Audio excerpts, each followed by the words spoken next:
Tick Big, a one go-to platform for all professionals, freelancers, students, brands and institutions. Rewrite your limits. Sign up now. எஸ்பியாக இருந்தது முரண்பாடு, DIG ஆனது முரண்பாடு, இவரை retired ஆகும்போது DGP ஆவார். அப்போது முரண்பாடுகளின் முழு உருவமாக இருக்கார் இந்த வருண் ஐபிஎஸ். இப்போ இவரை பொறுத்த வரைக்கும் இவரை ஒரு ஓய்வு பெற்ற ஒரு டிஜிபி தான் இவருக்கு பாதுகாவலர். அந்த ஓய்வு பெற்ற டிஜிபி 20,000 கோடி ரூபாய் அவருக்கு ரியல் எஸ்டேட்டில் சொத்து இருக்குது. அரசியல்வாதியை போல பத்திரிகைகளை சந்திப்பது என்பது இது ஒரு ஆரோக்கியமானது அல்ல. இது எப்படி சார் அரசு அனுமதிக்குது? இப்போது ஒரு நபர் இருக்கார் திரைமறைவில், சர்வேஸ்னு பேர். இந்த சர்வேஸு உதயநிதிக்கு நெருக்கமான நபர். இவர் ஒரு பெரிய பவர் புரோக்கர். பிஸ்னஸ் மேன் மூலியமா என்கிட்ட வந்து மன்னிப்பு கேட்குறேன், முடிச்சுக்கலான்னாரு சீமான். நீங்கள் மேடையில் தாயா புலி, வெளியில் போன இறங்குனா எலிங்கிறார். உண்மையை சொல்கிறார். வாழ்த்துக்கள். இப்போ நீங்கள் வருண்குமார் பற்றி சொல்கிறீங்க, சீமான் பற்றியும் சொல்கிறீங்க, இது ஓகே. ஆனால் இந்த பிரச்சனையில் யார் பக்கத்தில் நியாயம் இருக்குது? இந்த மோதலுக்கு வந்து ஒரு முக்கிய காரணம், ஒரு வாட்டியும் சாட்டை துரைமுருகன் அரெஸ்ட் பண்ணும்போது அவரோட மொபைலில் வந்து அவர்கிட்ட பிடுங்கி சீஸ் பண்ணி அதுக்குள்ளே இருக்க விஷயத்தெல்லாம் கால் ரெக்கார்டிங்ஸ் எல்லாத்தையுமே வெளியெடுக்கிறாங்க.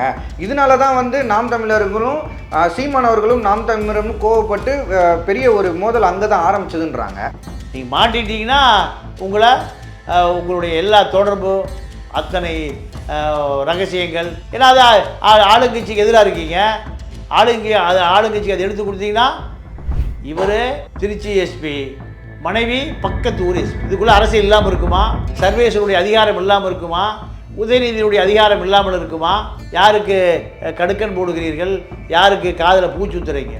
மாநில மகளிர் அணி தலைவி சீமான் கட்சியில் குழந்தையோடு தற்கொலை செய்ததை சீமான் பொதுவெளியில் சொல்லுவாரா? குடும்பத்தோடு, அதாவது கை குழந்தையோடு தற்கொலை செய்த அந்த பெண்ணை திருமணம் செய்துகிறேன் என்று சொன்னவர் யார்? சீமானுடைய தம்பி பீட்டர். வருண்குமார் இப்போ அவர் டிஐஜி, அவரும் அவர் மனைவியும்.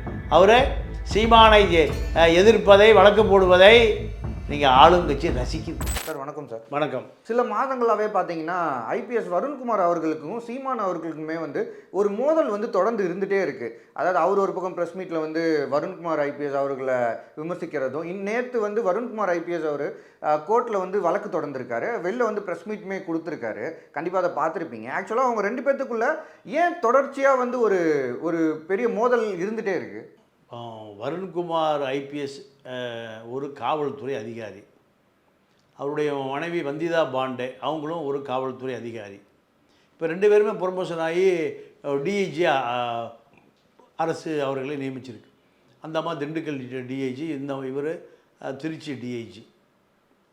ஆனாலுமே தொடர்ந்து அரசியல்வாதியை போல பத்திரிகைகளை சந்திப்பது என்பது இது ஒரு ஆரோக்கியமானது அல்ல.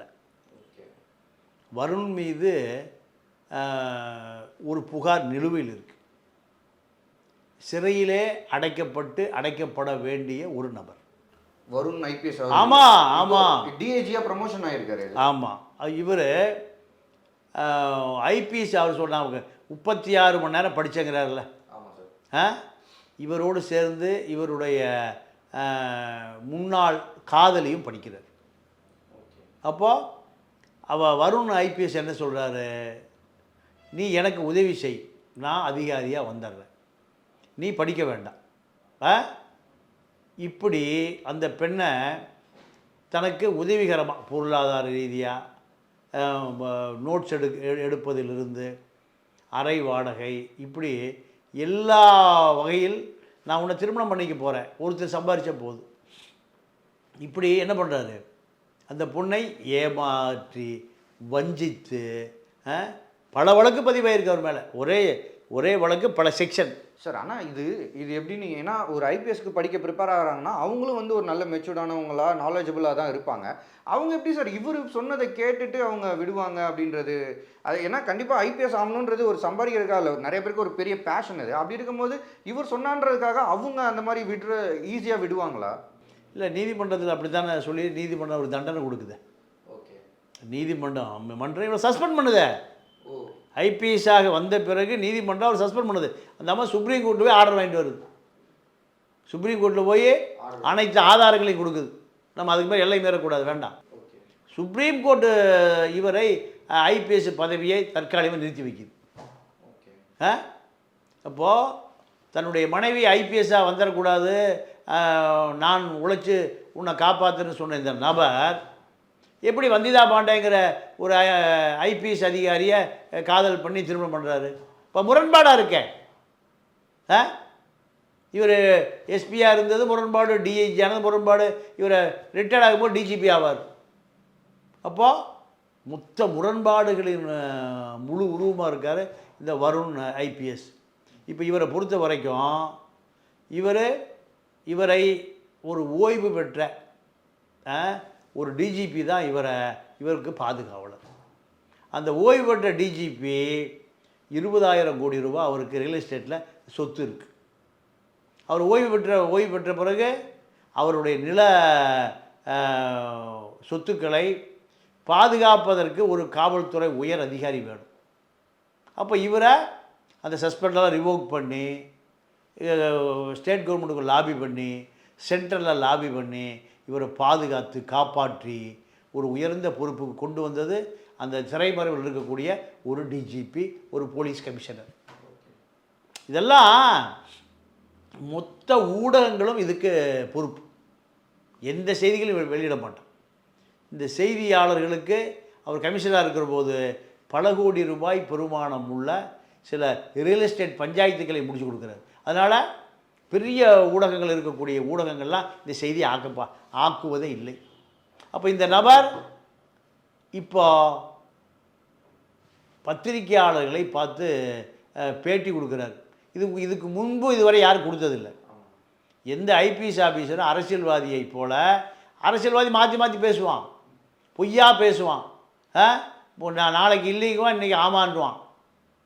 இவர் ஒரு கடமை தவறாத ஒரு அதிகாரியாக பணியாற்றக்கூடிய இவர் ஒரு தவறுதலான முன் உதாரணத்துக்கு நீங்கள் காரணமாகிவிட்டார். இப்போ இவரை பொறுத்த வரைக்கும் இது எப்படி சார் அரசு அனுமதிக்குது? நீங்கள் சொன்ன மாதிரி எந்த இதுவுமே கொடுத்த ப்ரீவியஸாக நம்ம வந்து பார்த்ததில்ல. இந்த மாதிரி யாராவது ஒருத்தவங்க ஒரு வழக்கு போடுறது, இது பண்ணுறது, ஒரு லா அண்ட் ஆர்டர் இஷ்யூ அந்த பேஸில் இருக்கும். ஆனால் இந்த மாதிரி தனிப்பட்ட ஒரு கட்சி மேலேயோ ஒரு அரசியல்வாதி மேலேயோ வழக்கு போட்டு நம்ம பார்த்ததில்ல. ஆனால் இது இந்த வாட்டி நீங்கள் சொன்ன மாதிரி நேற்று பார்த்தோம், நம்ம ப்ரெஸ் மீட் அவரே கொடுத்துருந்தாரு.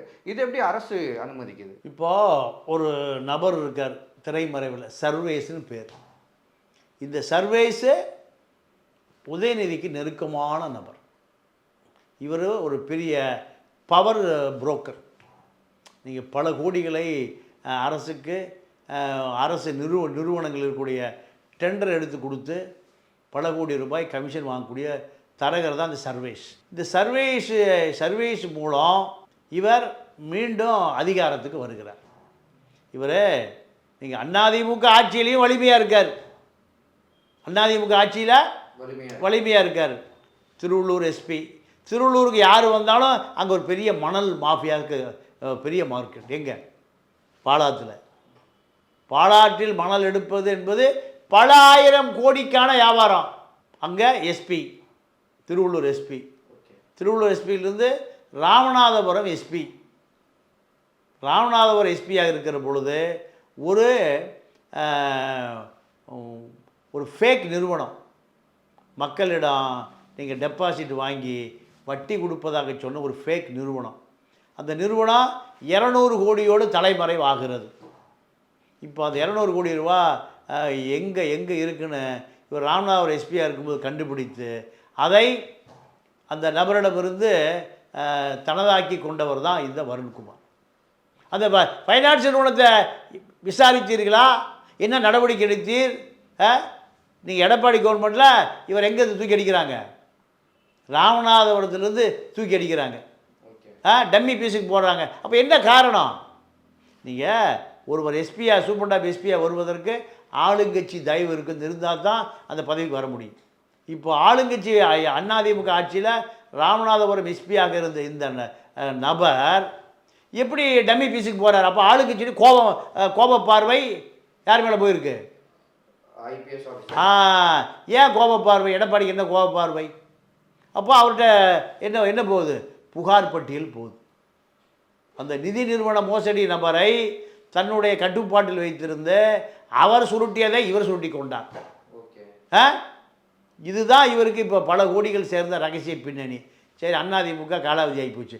காலாவதி ஆன பிறகு சர்வீஸ் மூலம் சில பெட்டிகளை கொடுத்து இவர் திருச்சி எஸ்பி, மனைவி பக்கத்தூர் எஸ்பி. இதுக்குள்ளே அரசியல் இல்லாமல் இருக்குமா? சர்வேஸனுடைய அதிகாரம் இல்லாமல் இருக்குமா? உதயநிதியுடைய அதிகாரம் இல்லாமல் இருக்குமா? யாருக்கு கடுக்கன் போடுகிறீர்கள், யாருக்கு காதில் பூச்சுத்துறீங்க? இந்த அதிகாரமே அப்படி தான் இருக்குது. அதிமுக ஆட்சி காலத்தில் கோயம்புத்தூர் ஒருவர் கமிஷனர், சென்னையில் ஒருவர் கமிஷனர், அறப்போர் இயக்க ஜெயராமனை கூப்பிட்டு வேலுமணி மீது போட்டிருக்கிற வழக்கெல்லாம் திரும்ப பெறுங்க, உங்களுக்கு எத்தனை கோடிகள் வேணும் பேரம் பேசுகிறார் அந்த கமிஷனர். அப்போது அரசியல்வாதியினுடைய பினாமி. கோயம்புத்தூரில் இருக்கிற பொழுது எனக்கு ஒரு உளவுத்துறையை சேர்ந்த ஒரு நண்பர் சொன்னார், முழுக்க ரியல் எஸ்டேட் அதிபர்கள் தான் வந்து அவர் பார்க்குறாங்கன்னு. மாநில அரசுக்கும் தெரியும், மத்திய அரசுக்கும் தெரியும். சென்னை வந்த பிறகு வெள்ளை வேட்டி வெள்ளைச்சட்டை கழுத்தில் காதில் எல்லாம் 100 பவுன் போட்டிருக்கிற அத்தனை ரியல் எஸ்டேட் முதலாளிகள் பூரா போய் தான் 8வது மாடியில் பார்த்துட்டு இருந்தான். ஐபி பார்த்துட்டு தான் இருக்காங்க. ஐபி அதிகாரிகள் பார்த்து கொண்டு தான் இருக்கிறார்கள். எதுக்கு ஐபின்னே தெரியல. அப்போ அவர் தான் இவரை காப்பாற்றுகிறார். இப்போ சீமான் கதைக்கு போவோம். சீமானை பொறுத்த வரைக்கும் ஒரு தொழிலதிபர் மூலம், அதாவது கருப்பு பேப்பர் ஓட்டுன காரில் வந்து மன்னிப்பு கேட்குறேன்னு என்கிட்ட சொன்னாருன்னு ஒரு ப்ரெஸ் மீட்டில் சொல்கிறார். ஆமாம், நேற்று ப்ரெஸ் மீட்டில் தான் வந்து சொன்னார். பிஸ்னஸ் மேன் மூலியமாக என்கிட்ட வந்து மன்னிப்பு கேட்குறேன், முடிச்சுக்கலான்னாரு. சீமான், நீங்கள் மேடையில் தாயா புலி, வெளியில் போன இறங்குனா எலிங்கிறார். உண்மையை சொல்கிறார். வாழ்த்துக்கள். சீமானை பொறுத்த வரைக்கும் மலிவான அரசியலை, தமிழ் தேசிய அரசியலை காயடித்து இனிமேல் எவனுமே வராமல் பண்ணிய நபர் தான் சீமான். சாட்டை. நான் கேட்குறேன், மாநில மகளிர் அணி தலைவி சீமான் கட்சியில் குழந்தையோடு தற்கொலை செய்ததை சீமான் பொதுவெளியில் சொல்லுவாரா? குடும்பத்தோடு, அதாவது கை குழந்தையோடு தற்கொலை செய்த அந்த பெண்ணை திருமணம் செய்துகிறேன் என்று சொன்னவர் யார்? சீமானுடைய தம்பி பீட்டர். அந்த அம்மாவோட 50 லட்சம் ரூபாய் பணம் பீட்டருடைய வங்கி கணக்குக்கு போயிருக்கு. எப்படி அந்த அம்மா சீமான் கட்சியில், நாம் தமிழரில் மாநில மகளிர் அணி தலைவி செத்து போனது எப்படி பீட்டர் சொல்லுவாரா? சீமான் சொல்லுவாரா? கை குழந்தையோடு தூக்குப்படி சாவுது. ஊடகங்கள், நீங்கள் ஆண்மையற்ற ஊடகங்கள் இதெல்லாம் சொல்ல மாட்டான். ஏன்? எல்லாம் சீமானுக்கு வேண்டிய ஆட்களாக இருக்காங்க. சாதி ரீதியாக தினத்தந்தி டிவி சொல்ல மாட்டான், சாதி ரீதியாக மணல் திருட வைகுண்டராஜன் டிவி சொல்ல மாட்டான், சாதி ரீதியாக. மீதி எல்லாம் பிஜேபிக்கு ஆதரவு நிலையில் இருக்கக்கூடிய அந்த பத்திரிகைகள் சொல்ல மாட்டான். அந்த பெண் எப்படி கை குழந்தையோடு தூக்கு போட்டு செத்தா? இப்படி பல ரகசியங்கள் சீமானுடைய கட்சியில் இருக்குது. சாட்டை துரைமுருகனுக்கும் வருண்குமாருக்கும் தான் சண்டைங்கிறாங்க. சாட்டை துரைமுருகன் திமுகவிடமிருந்து பணம் வாங்கி தான் இந்த சேனல் நடத்துகிறார். அவருடைய விலை உயர்ந்த 39 லட்சம் ரூபாய் இன்னொரு கார். நீங்கள் G2 பாலாட்டை, யார் பாலா? சபரீசனுடைய பினாமி. இப்படி நீட்டிய பக்கமெல்லாம் காசை வாங்கி கொண்டு கொள்கை பேசுகிற இந்த மோசடி நபர்கள் தான் நாம் தமிழர் கட்சி. இப்போ சர்வீஸுடைய ஆதரவு ஆசையோடு தான் வருண்குமார், இப்போ அவர் டிஐஜி, அவரும் அவர் மனைவியும், அவர் சீமானை எதிர்ப்பதை, வழக்கு போடுவதை நீங்கள் ஆளுங்கட்சி ரசிக்குது. ஆளுங்கட்சி ரசிக்குது. யார் ரசிக்குது? எந்த அதிகாரியும் இந்த களத்துக்கு தயாராக இல்லை. ஆனால் யார் தயார்? சர்வீஸ் பார்த்துக்குவார். சர்வேஸா சார். அப்போ ஆனால் இந்த பிரச்சனையில் யார் பக்கம் சார் நியாயம் இருக்குது? வருண்குமார் சீமான் பிரச்சனையில், இப்போ நீங்கள் வருண்குமார் பற்றி சொல்கிறீங்க, சீமான் பற்றியும் சொல்கிறீங்க, இது ஓகே. ஆனால் இந்த பிரச்சனையில் யார் பக்கத்தில் நியாயம் இருக்குது? அதாவது சீமான் மீது வருண்குமார் எதிர்த்து அரசியல் செய்தால் திமுக தலைமை ரசிக்கணும்னு நினைக்கிறார் வருண்குமார். அது தப்பு. அது தப்பு. ஆமாம். சீமானை பொறுத்த வரைக்கும் சீமான் வருண்குமாரை தரம் தாழ்த்து பேசியது, குடும்பத்தை பேசுறது, குழந்தை குட்டிகளை பேசியது அதை விட தப்பு. நீங்கள் அதிகாரி வருண்குமாரை சட்ட ரீதியாக போராடு. மனைவி மக்களை மார்பிளிங் பண்ணுறதுங்கிறது வெளிநாடுகள் இருக்கக்கூடிய நாம் தமிழர்கள் செய்வது மனிதாபிமான நடவடிக்கை இல்லை.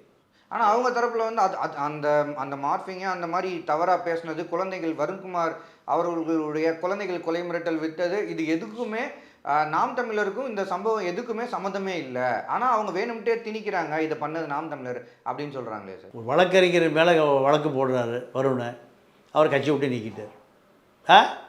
அப்போது இந்த தெருச்சண்டை, குழாயடி சண்டை, ஒரு ஐபிஎஸ் ஆஃபீஸர் அரசியல்வாதி 2 பேரும் செய்கிற பொழுது அரசியல்வாதியை மக்கள் கடந்து போயிடுறான். ஏன்? இதுதான் தொழில் அவனுக்கு.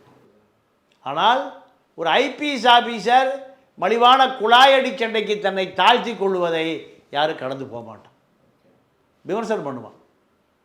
நீ அப்போது உன்னுடைய நீ இப்போ டிஐஜி ஆகிட்ட இல்லை ஐஜி ஆகிட்ட, உன்னுடைய மாவட்டத்தில் ஒரு ஒரு அரசியல்வாதி இருப்பான், அது எக்ஸ்ஆர்ஓ ஏதோ ஒரு கட்சி, அவனை எதிர்த்து நீ கோர்ட்டுக்கு போவியா?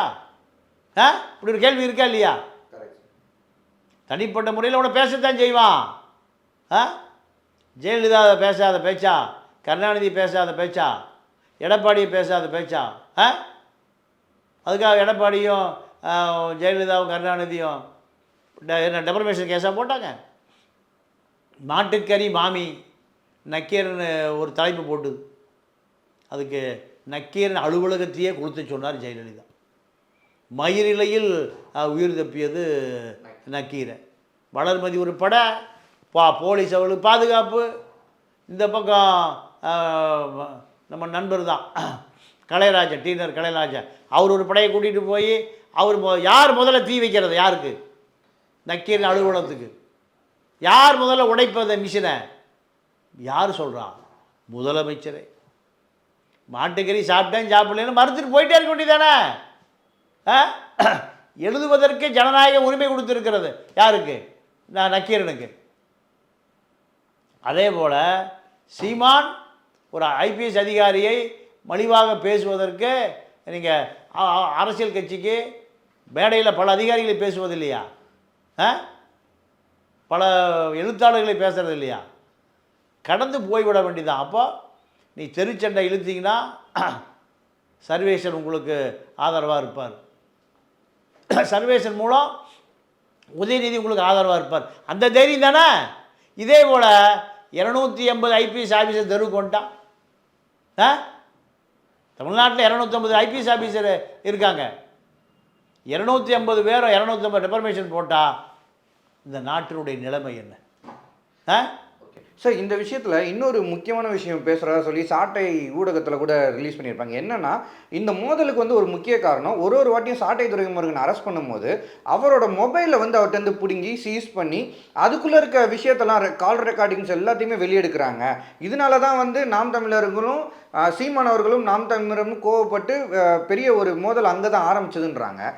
இது உண்மையா சார்? அந்த ஐபிஎஸ் ஆஃபீஸர் வந்து அவங்க மொபைலில் இருக்க ரெக்கார்டிங்ஸை வெளியெடுக்கணுன்றதுல ரொம்ப மும்முரமாக இருந்தாரா? எங்கள் காவல்துறை அப்படி தாங்க செய்வாங்க. காவல்துறையுடைய பணியே அதுதான். நீங்கள் மாட்டிட்டீங்கன்னா உங்களுடைய எல்லா தொடர்பு, அத்தனை ரகசியங்கள், ஏன்னா அது ஆளுங்கட்சிக்கு எதிராக இருக்கீங்க, ஆளுங்கட்சிக்கு அதை எடுத்து கொடுத்தீங்கன்னா காவல்துறையுடைய பணியே அதுதானே. உங்களுடைய வங்கி கணக்கு, வங்கி பரிவர்த்தனை, நீங்கள் யாரோட பேசுனீங்க, என்ன பேசுனீங்க, இதெல்லாம் கண்காணிப்பு தானே காவல்துறை வேலை. அப்போது நீங்கள் அதை பற்றி பயப்பட வேண்டிய அவசியமே இல்லையே சார். அப்போ அது தப்பு கிடையாது. போலீஸ் அந்த மாதிரி பண்ணது அது ஒரு ப்ரொசீஜர் தான். அது காவல்துறையை பொறுத்த வரைக்கும் உங்களுக்கு தெரிஞ்சும் கண்காணிப்பான், தெரியாமையும் கண்காணிப்பாங்க. உங்களுடைய ஃபோன் ஒட்டு கேட்கப்படும். அதுக்கெல்லாம் அரசுக்கு, காவல்துறைக்கு அதிகாரம் கொடுக்கப்பட்டிருக்கு. நீங்கள் மத்திய உளவுத்துறை இருக்குது, ரா இருக்குது, வெளிநாடுகளில் இருக்கக்கூடிய இந்தியர்கள் யார் தீவிரவாதி இருக்கான், அவன் என்ன பண்ணுறான்னு கண்காணிப்பது அவர்களுக்கு வேலை. உள்நாட்டில் ஐபி இருக்குது, சிபிஐ இருக்குது, நார்கோட்டிக்ஸ் ஏஜென்சிஸ் இருக்குது, கண்காணிக்கிற ஏஜென்சி இருக்குது, என்ஐஏ இருக்குது, பல பிரிவு இருக்குது. தமிழ்நாட்டில் எஸ்பி பிரான்ச் இருக்குது, கியூ பிரான்ச் இருக்குது, ஹிட்டாச்மெண்ட்டுன்னு ஒன்று இருக்குது, டிட்டாச்மெண்ட்டு, ஹிட்டாச்மெண்ட்டு, இப்படி பல பிரிவு இருக்குது. அவங்களுக்கு என்ன வேலை? ஒரு மணி சரி, இது ஓகே சார். அப்போ வந்து இது வருண்குமார் ஐபிஎஸ் அவர்கள் சண்டிகரில் ஒரு ஸ்டேஜில் வந்து ஒரு ஸ்பீச் கொடுப்பார். அங்கே வந்து நாம் தமிழரை வந்து ஒரு பிரிவினைவாத இயக்கம், அதை வந்து மத்திய அரசு வந்து கண்காணிக்கணும் அப்படின்னு சொல்லியிருக்காருல்ல, அதை எப்படி பார்க்குறீங்க? இவங்க நாம் தமிழர் தரப்பில் என்ன சொல்கிறாங்கன்னா, நாங்கள் ஒரு அரசியல் கட்சி, அங்கீகாரம் பெற்ற அரசியல் கட்சி, எங்களை எப்படி அப்படி சொல்லுவார் அவர் அப்படின்றாங்க. இல்லை, அது தவறு. நீங்கள் அது அங்கே போய் சத்தீஸ்கர் போய் சொல்ல வேண்டிய அவசியம் இல்லை. இதெல்லாம் சர்வேசன் ரசிப்பார், உதயநிதி ரசிப்பார் நினைக்கிறார் வருண்குமார். சர்வேஷ ஆனால் டிஎம்கே தான் ரசிக்க மாட்டாங்க. சர்வேசன் உதயநிதி ரெண்டும் தான் திமுக. Okay okay. நீங்கள் திமுக வேறு, சர்வேசன் வேறு, உதயநிதி வேறு இல்லை. அதாவது முருகனுக்கு விநாயகருக்கு போட்டி வந்துருச்சு. ஒரு மாம்பழத்தை யார் சாப்பிடுதுன்னு. அப்போ பரமசிவனும் பார்வதியும் அவர் போட்டி வைக்கிறாங்க. உலகத்தை முதல்ல யார் சுற்றிட்டு வர்றீங்களோ அவர்களுக்கு தான் அந்த அரிய கனி மாங்கனின்ட்டாங்க. நம்ம சின்ன பிள்ளையில சினிமாவில் பார்த்து மயிலேறி உலகத்தை சுற்ற போயிடுவார். உடனே அப்பா அம்மா விநாயகர் அப்பா வச்சு இதான உலகம்னா மாம்பழம் கிடச்சிருச்சு. இப்போ சர்வேசன் உதயநிதியை விட திமுக வேற யார்? அதனால் 2 பேரை சுற்றியே அனைத்து பதவிகளும் வருது. அதனால் இதெல்லாம் மலிவான அரசியல். எந்த காவல்துறை அதிகாரியும் இது போன்ற அரசியல்வாதிகளோடு மல்லு கட்டுவது என்பது ஆரோக்கியமானதல்ல. ஆளுங்கட்சியை சந்தோஷப்படுத்துவதற்காகத்தான் வருண்குமார் இப்படி செய்கிறாரு. இதே போல் எல்லா மாவட்ட காவல்துறை கண்காணிப்பாளர்களும் திமுகவை குசிப்படுத்துவதை பண்ணால் தமிழ்நாட்டில் சட்ட ஒழுங்கு கெட்டு போகும், ஜனநாயகம் கெட்டு போகும், லா அண்ட் ஆர்டர் கிரைம் எதுவுமே இருக்காது. முதல்வர் கட்டுப்பாட்டில் தானே சார் போலீஸ் டிபார்ட்மெண்ட் வரும். ஆமாம், அவர் பார்க்குறாரு. அவர் அவருடைய மகன் அதை துணை முதலமைச்சர் அதை பார்த்து கொடுக்குறார். முதலமைச்சருடைய மகன் பார்த்துக்கிறாரு. மகனுடைய கூட்டாளி சர்வேசம் பார்த்து கொள்கிறார். இதெல்லாம் திராவிட இயக்கங்களில் மிக சாதாரணமப்பா, சகஜமப்பா. சார் எக்ஸ்க்ளூசிவாக நிறைய விஷயங்களோட ஷேர் பண்ணிங்க சார். நேரம் ஒதுக்குனதுக்கு நன்றி, வணக்கம். TechBig, a one go-to platform for all professionals, freelancers, students, brands and institutions. Rewrite your limits. Sign up now.